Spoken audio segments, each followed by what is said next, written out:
फेंक रहा है विनोद? अंग्रेजी बोल बोल के कैसे बात को घुमाया जाता है। देख रहे हो ऑडियंस, कैसे सिर्फ स्टोरी टेलिंग से बिना स्टार्स के সিরিজ को হিট किया जाता है। পঞ্চায়েত সিরিজের বিষয় এই একটি লাইনেই সব সামারাইজ করা যায় কি? কেননা সিম্পল জিনিস উপস্থাপনা করা সবচেয়ে কঠিন হয়, বিশেষত যখন আগের দুটো সিজন সুপারহিট। বেশিরভাগ ক্ষেত্রে সিজন যত এগোয় গল্প ততই খেই হারিয়ে ফেলে, কিন্তু পঞ্চায়েত সিজন 3 আরও এক কাঠি ওপরে নিয়ে গেছে। शाम को 7 बजे चल सकते हैं, मैं फ्री भी हो जाता हूँ और थोड़ा अंधेरा भी हो जाएगा। अंधेरे में जाके क्या करेंगे? সিজন শুরু হয় নতুন সচিব ফুলেরা গ্রামে আসা নিয়ে। কিভাবে প্রধান, বিকাশ আর প্রহ্লাদ সেটা আটকায় ফার্স্ট এপিসোডে আপনাকে একই সাথে হাসতে এবং ভাবতে বাধ্য করবে। প্রহ্লাদের চরিত্রে ফয়জাল মাল্লিকের এই সিরিজের স্টার, এটা নিয়ে কোনো কথা হবে না। ছেলের মৃত্যু সংবাদ এবং তারপর থেকে তার মানসিক পরিবর্তন অসাধারণভাবে ফুটিয়ে তুলেছেন কোনো মেলোড্রামা ছাড়া। তার ডায়লগ সময় সে পেহলে কোই নেহি যায়গা গ্যারান্টিড গুজবাম্পস দেবে আপনাকে। এই সিজনের সবচেয়ে বড় কথা হলো প্রতিটা চরিত্র নিজেদের জায়গা পেয়েছে। বিকাশের চরিত্রটি আস্তে আস্তে ম্যাচিওর হচ্ছে, সেটাও খুব সুন্দরভাবে ফোটানো হয়েছে। রাঘবী যাদব আর নীনা গুপ্তার বিষয়ে তো আলাদা করে কিছু বলার নেই। এইবার দর্শক তাদের আরেকটু নতুনভাবে পাবে, এমএলএর সাথে তাদের ঝগড়ার কারণ নিয়ে।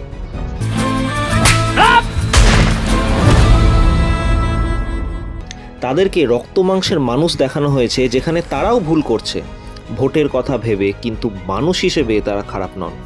পরে রিয়ালাইজও করছে, কিন্তু কিছু কিছু ক্ষেত্রে গায়ের জোরই যে এখনও গ্রামে চলে তার প্রমাণও রেখেছে অনবদ্য লেখনী ও অভিনয়। সিরিয়াস টপিক যেমন গ্রামের রাস্তা, ভোট পাওয়ার জন্য পার্সিয়ালিটি, গরিব মানুষের একটা বাড়ি পাওয়ার জন্য নাটক করা।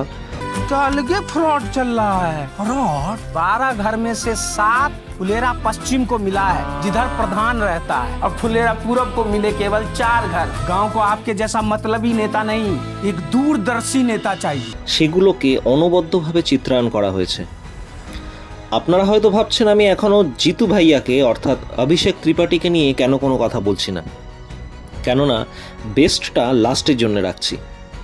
আসছি রিঙ্কি আর সচিবের কি হলো সেই বিষয়।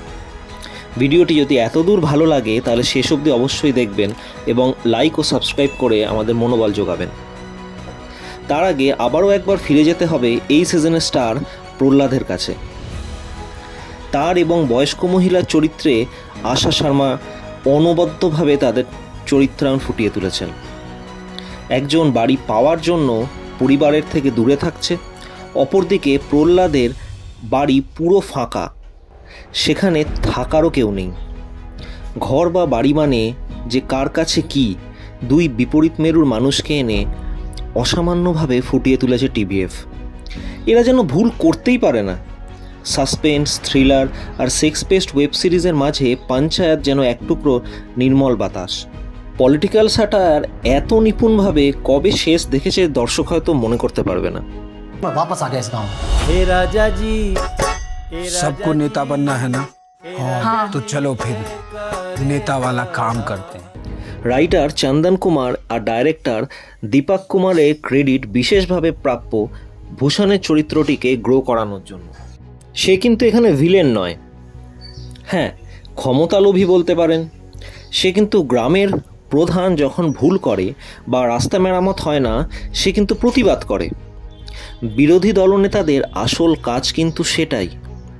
হ্যাঁ, নিজেকে প্রধান বানানোর প্রচেষ্টায় সে ভুল করে, পদ্ধতি ভুল, কিন্তু তার ইন্টেনশন কিন্তু ভুল না।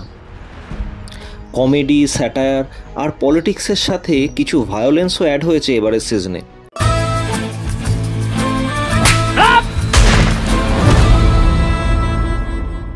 যদিও সেখানেও রিয়ালিজমের ছাপ রেখেছেন ডাইরেক্টর। এবারে আসি আমাদের সচিবজি আর রিঙ্কির প্রসঙ্গে। না, এবারেও ট্যাঙ্কিতে একসাথে চা খাওয়া তাদের হলো না, কিন্তু একে অপরের অনেক কাছে এসে গেছে দুজনে, শুধু প্রপোজালটাই বাকি এখন। যা গ্রামের মেয়েদেরও কিছু করে দেখানোর প্রবণতা, কিন্তু পিছিয়ে থাকার জন্য কম্পিটিটিভের পড়া বুঝতে না পারা, এই সবই উঠে এসেছে সিজন 3-তে। মুগ্ধ হওয়ার মতো বিষয়। একটা সিরিজে কত আঙ্গিক কভার হয়েছে, কিন্তু কোথাও মনে হবে না কেউ জ্ঞান দিচ্ছে। অভিষেকের হট হেডেড পার্সোনালিটির বিস্ফোরণ দেখতে পাওয়া যাবে এই সিজনে। যে গ্রামে এসে একদিন সে নিজেকে পরাজিত মনে করেছিল, আজ সেই গ্রামই তার অন্তরের আপন হয়ে উঠেছে তার অজান্তেই। রিঙ্কি আর সচিবের অল্প আঁচের ভালোবাসা, যা বহুদিন ধরে আস্তে আস্তে পরিপক্কতা পায়, শহরের 15 মিনিটে ইনস্টাতে ডেটিং হুকিং কালচারের কিশোর কিশোরীদের কাছে তা অবাস্তব লাগতে পারে, কিন্তু তারা জানে না এর গভীরতা কোথায়। সবশেষে স্পয়লার, বাহুবলী কো কাটাপ্পা নে কিউ মারার পর দেশের সবচেয়ে বড় প্রশ্ন এখন, প্রধানজিকে গুলি কে করল। সিজন 4-এর জন্য এখন থেকেই অপেক্ষায় দর্শক, কারণ দিনের শেষে আমরা খুব সাধারণ জিনিসেই আসলে আমরা খুশি হই। যেমন কাজের শেষে বন্ধুদের সাথে আড্ডা, বিপদে বা আনন্দে সবাই পাশে থাকা, মরার সময়ও কাছের মানুষটাকে প্রায়োরিটাইজ করা। পঞ্চায়েতের সাদা সিধে গ্রামের মানুষগুলো আমাদের সেটাই শেখায়। তাই হয়তো আমরা মুখিয়ে থাকি এরকম সিরিজের জন্য। আপনাদের কি মত? কমেন্ট বক্সে অবশ্যই জানাবে। খুশিতে থাকো, ভালো রাখো। দেখা হচ্ছে পরের ভিডিওতে।